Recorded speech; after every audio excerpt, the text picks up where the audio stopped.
So you've tried to establish some boundaries with your boss, but they keep getting crossed. So now you're wondering what is it that you can do. So the first thing I wanted to say is that I'm assuming that you're working in a healthy, psychologically safe environment where it is okay to have open, honest conversation, where it is okay to challenge each other in a respectful way. If you feel like you're not quite there, then we can probably have a conversation about, how do you ease your way into these more difficult conversation if you and your boss have typically never had these kind of conversation. How do you test the water out before you kind of jump into it?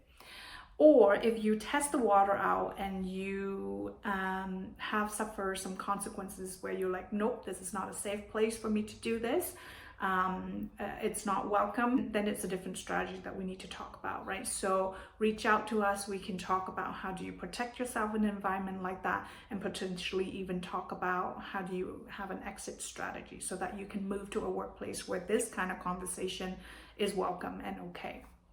So if you're working in an environment where it is okay to have these kind of conversation, here are some ideas or strategies that you can implement when it comes to communicating your boundary. So the first thing when you're trying to reinforce a boundary is to affirm the relationship first, right? So try to ground yourself and the person that you're talking to in terms of what's common and what's important for both of you, right? If it's your boss, right, a very easy thing to do is to say something like, I really want to make sure that I give you the support that you need, that I'm meeting your expectation.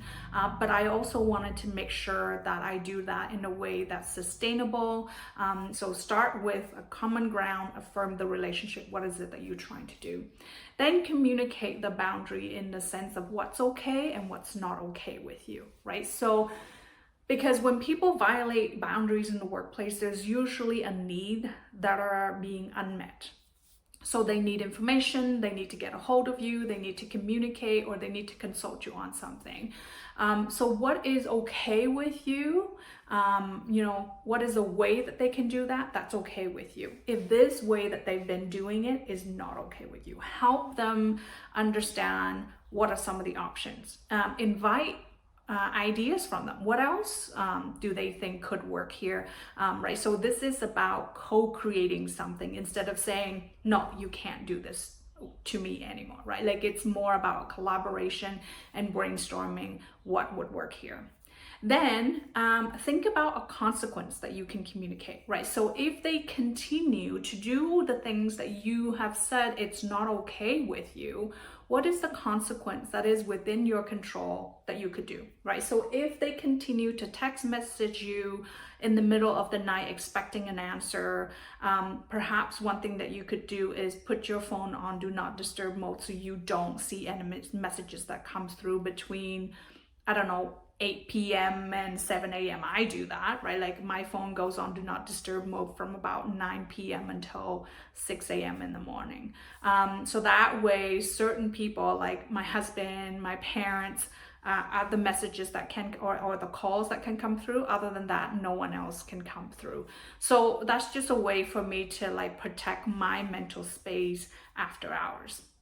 So I hope some of these tips and ideas are helpful. If you have more specific scenario in terms of I've tried to implement this specific boundary and this is the way that they've tried to violate it, let us know and we'll give you some more specific example and suggestions.